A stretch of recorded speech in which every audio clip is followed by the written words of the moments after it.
Picture waking up on a Friday night in March 1993.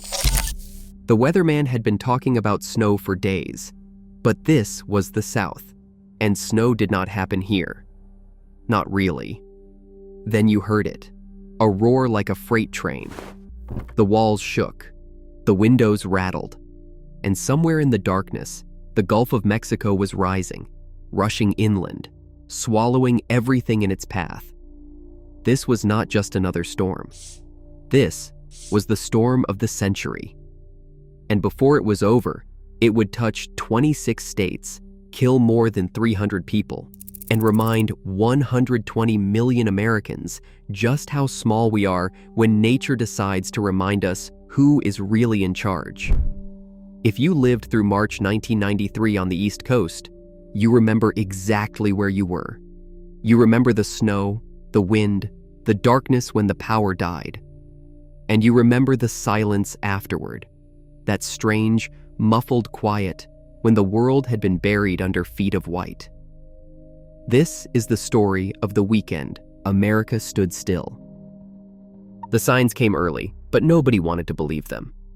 By March 8th, 5 full days before the storm hit, forecasters at the National Weather Service were staring at their computer screens with growing dread. The models were showing something they had never seen before. 3 separate weather systems were about to collide over the Gulf of Mexico. Cold Arctic air was pushing down from Canada. Moisture was streaming up from the tropics. A disturbance was rolling in from the Pacific. When these 3 forces merged, they would create a monster. For the first time in American history, meteorologists issued blizzard warnings 2 full days in advance. States of emergency were declared before a single flake had fallen. In Florida, Alabama, and Georgia, people shrugged it off. Snow? Here? That is a northern problem.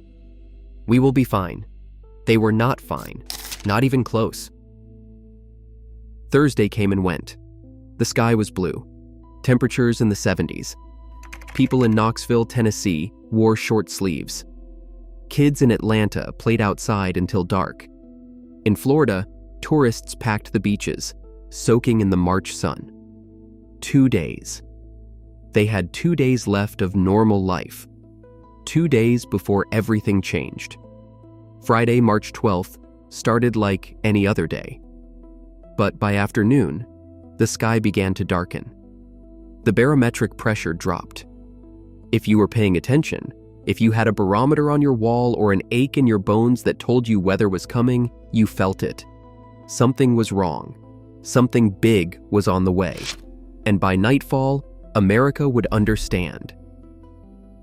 The storm announced itself in Florida just after midnight on Saturday, March 13th. But this was not snow. This was something far worse. A wall of thunderstorms, a derecho, swept across the Gulf of Mexico with winds exceeding 100 miles per hour. Lightning cracked across the sky, 59,000 bolts in a single night, turning the darkness into a strobe light of terror. And then came the water. Along Florida's Gulf Coast, families were torn from sleep by a sound they'd never heard before. A rushing, roaring surge. The Gulf of Mexico was coming for them. In Taylor County, a 12-foot wall of water crashed into coastal communities without warning. People who had gone to bed thinking about their Saturday morning plans woke up fighting for their lives. One family's child, just 12 years old, survived by clinging to wooden beams as waves crashed through his home. As each wave struck, he had to jump to keep his head above water. The Gulf water, impossibly, was warmer than the freezing air above it. When the waves retreated, the cold bit so deeply that he dove underwater just to escape it. 13 people drowned in Taylor County alone. More died across Florida's coastline. In Levy County, an F2 tornado touched down, tearing through mobile homes, launching debris like missiles through the dark. 3 people died there before they ever knew what hit them. By the time the sun rose over Florida, 47 people were dead. 18,000 homes were damaged or destroyed, and communities that had never seen anything like this were struggling to understand what had happened. Meanwhile, in Cuba, the same squall line was doing even worse damage. 10 people died. Over $1 billion in losses. The storm did not respect borders, nationalities, or expectations. It simply destroyed whatever was in its way. The barometric pressure readings coming out of Florida were terrifying. Tallahassee recorded 28.8 inches of mercury, a reading you would expect from a Category 2 or 3 hurricane, not a winter storm. Records fell in 12 states. This was not just a blizzard. This was something that should not have been possible, and the storm was just getting started. As Saturday morning broke, the monster turned north, and it began to snow. Now, snow in Alabama was rare.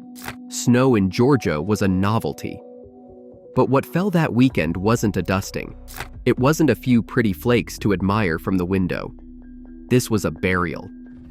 Birmingham, Alabama, a city that barely owned snowplows, recorded 13 inches. The temperature plummeted to 2 degrees Fahrenheit, the coldest in decades. People who had never driven in snow found themselves stranded on highways as visibility dropped to 0. In the mountains of Georgia, the snow piled higher. Union County reported 35 inches, 3 feet of snow in the deep south. Roads vanished. Cars disappeared. Entire communities were cut off from the outside world. The weight of the snow, heavy and wet, collapsed roofs across the region. Factory buildings in the south, built for heat, not blizzards, buckled and fell. Carpet mills, warehouses, and stores simply gave way under a burden they were never designed to bear. For those who lost power, and millions did, Saturday night became a test of survival. In homes built for mild winters, families huddled together in a single room, burning whatever they could find for warmth. No central heating, no backup generators, just blankets, prayers, and each other. The cold crept in through windows, under doors, through every crack in walls that had never needed to keep out this kind of chill. And still, the snow kept falling. The thing about snow in the South is that nobody knows how to handle it. There are no salt trucks waiting in garages. There are no chains for tires. People don't own snow shovels because they've never needed them. So when the snow started falling and didn't stop, when it piled up inch after inch, hour after hour, the entire region simply shut down. Grocery stores had been cleaned out on Friday by people who half believed the warnings. Bread, milk, batteries, gone. The ones who hadn't stocked up found themselves stuck with whatever was in the pantry. Gas stations ran dry as people tried to flee, then ran out of gas on highways going nowhere. Some folks sat in their cars for hours, engines running, heat blasting, watching the snow pile up around them until they had no choice but to abandon their vehicles and walk. The highways became graveyards of frozen cars. Mile after mile, vehicles sat buried up to their windows, their owners long gone. The plows, what few there were, couldn't keep up. For every inch they cleared, 2 more fell. By Saturday night, travel was simply impossible. If you hadn't gotten where you were going, you weren't getting there at all. By Saturday afternoon, the storm was climbing the Appalachian Mountains, and this is where it became legendary. Mount LeConte in Tennessee recorded 56 inches of snow, nearly 5 feet. Mount Mitchell in North Carolina saw 50 inches, with drifts piling up to 14 feet high. The Great Smoky Mountains, those ancient rolling peaks, disappeared under a blanket of white so thick that entire hiking trails vanished. Hundreds of people were trapped in those mountains. Families in cabins. Campers who had thought the weather would hold. Groups of hikers, including dozens of high school students from Michigan on a spring break trip, found themselves stranded with no way out and no help coming. The roads were impassable. The phones were dead. For days, they waited. rationing food, melting snow for water, hoping someone knew where they were. Helicopter crews eventually rescued more than 200 hikers from the Smokies. Volunteer pilots risked their lives flying through unstable weather to airlift emergency supplies to families trapped in remote hollows. These were not dramatic rescues you see in movies. They were quiet acts of desperation and courage, performed by ordinary people who refused to let their neighbors freeze. The storm did not discriminate. It did not care if you were rich or poor, prepared or not. It buried everything equally. Syracuse, New York, recorded 43 inches of snow, with 35 inches falling in just 24 hours, an all-time record. The wind howled at hurricane force, gusting above 70 miles per hour at LaGuardia Airport and above 140 miles per hour at Mount Washington in New Hampshire. Snowdrifts climbed to 35 feet in some areas of the Appalachians, burying homes up to their second floors, swallowing cars whole. Every major airport on the East Coast closed, every single one. From Halifax, Nova Scotia to Tampa, Florida, the runways went silent. This was unprecedented. It produced the most weather-related flight cancellations in American history up to that point. Thousands of travelers found themselves stranded in terminals, in hotels, and in their cars on frozen highways. Interstate highways from Atlanta to Boston became parking lots, then graveyards of abandoned vehicles as drivers simply gave up and walked away. Think about that for a moment. Every airport from Canada to Florida closed. In a nation that had grown used to air travel and that depended on it, the skies went silent. Terminal halls that usually buzzed with rushing passengers became campsites. Families slept on floors. Business travelers shared blankets with strangers. The few restaurants still open ran out of food. Vending machines went empty. And people waited, not knowing when or if they would get home. In New Jersey, something strange fell from the sky. 2.5 inches of sleet landed on top of 12 inches of snow, creating an ice cream sandwich effect.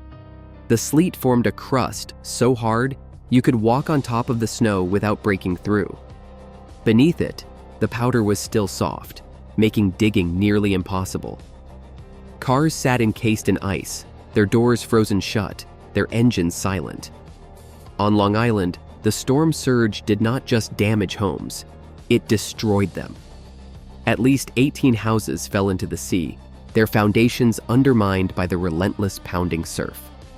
Families watched their entire lives wash away into the Atlantic.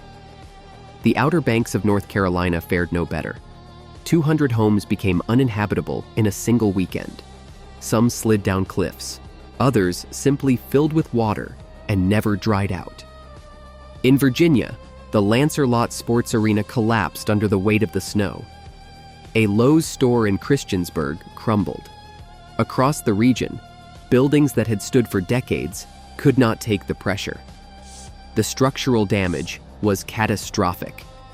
And out at sea, the storm was claiming more lives. The Gulf of Mexico became a death trap. Waves reached 65 feet, mountains of water that swallowed boats whole.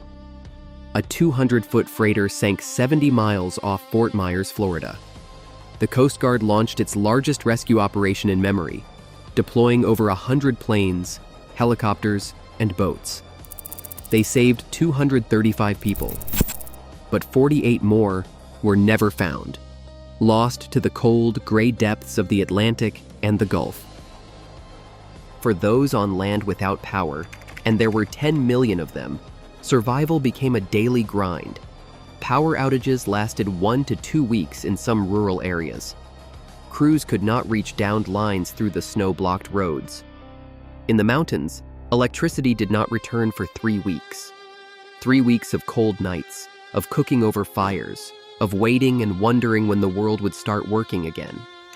Imagine 3 weeks without power in March. 3 weeks of cold showers, if you were lucky enough to have water pressure. 3 weeks of spoiled food, of reading by candlelight, of going to bed when the sun went down because there was nothing else to do. Some families moved in with relatives who had power. Others simply toughed it out, layering blankets on their beds, wearing their coats indoors, exhaling clouds of visible breath in their own living rooms. Heroes were the utility crews in those weeks.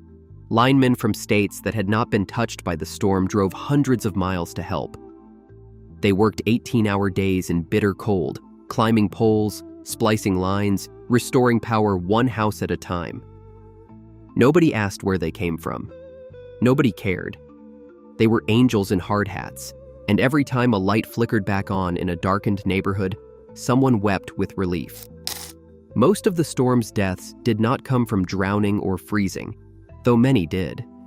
Most came from heart attacks. Men and women, middle-aged and older, went outside to shovel their driveways and collapsed in the snow.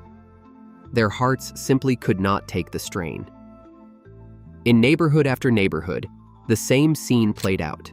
A shovel dropped, a body crumpled, a family shattered. The cold that followed the storm was almost as dangerous as the storm itself. Record low temperatures swept across the eastern United States. Birmingham hit 2 degrees Fahrenheit. Mobile, Alabama, dropped to 21 degrees Fahrenheit, a temperature that city had never planned for.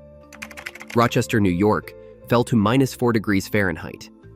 Burlington, Vermont, fell to -12 degrees Fahrenheit. Wind chills plunged below -20 degrees Fahrenheit in the Carolina Mountains. For homes still without power, the cold was relentless, seeping through walls, numbing fingers, threatening the very young and the very old. But here is what the headlines did not capture. In the midst of all this chaos, something else was happening. Something quiet, something profoundly American. People helped each other, not because they had to, not because anyone was watching, because that is what you do when the world falls apart. Neighbors who had never spoken knocked on each other's doors. Is your heat working? Do you have enough food? Is everyone okay? The storm stripped away the walls we build between ourselves and left only the bare human need to look out for one another. Strangers with four-wheel drive trucks became lifelines, ferrying the sick to hospitals, bringing supplies to the stranded. Young men who might have spent the weekend watching basketball instead spent it checking on elderly neighbors, shoveling driveways, carrying groceries through snow that came up to their waists. No one asked for credit. No one expected thanks. It was simply what needed to be done. Churches opened their doors as warming centers, feeding whoever walked in, asking nothing in return. Soup kitchens that usually served a few dozen suddenly served hundreds. Shelters overflowed with families who had lost power, lost heat, lost hope. Volunteers showed up day after day to make sure no one froze. Farmers in the Carolina mountains, cut off for days, shared their provisions with anyone who needed them. They butchered hogs and smoked meat. They shared eggs and milk from animals that still needed tending, storm or no storm. In communities where people had lived as neighbors for generations, the old ways of helping returned.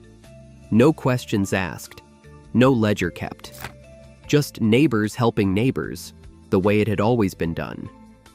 The National Guard was deployed in state after state. But it was not just the Guard. It was ordinary people doing extraordinary things. A man with a snowmobile checking on elderly neighbors 5 miles down a buried road. A woman walking through waist-deep snow to bring medicine to a diabetic friend. Communities that had been strangers on Thursday were family by Sunday. In East Tennessee, children made the best of it. Schools were closed for days, and the frozen world became a playground. Sleds made from plastic bins and cookie sheets flew down every hill. Snowball fights lasted until hands went numb. Kids came home soaked and grinning, cheeks red with cold, eyes bright with adventure. For them, this was not a disaster. It was the best week of their lives. The cleanup took weeks. In some places, snow lingered into April. The economic toll was staggering. $5.5 billion in 1993 dollars, nearly $12 billion today.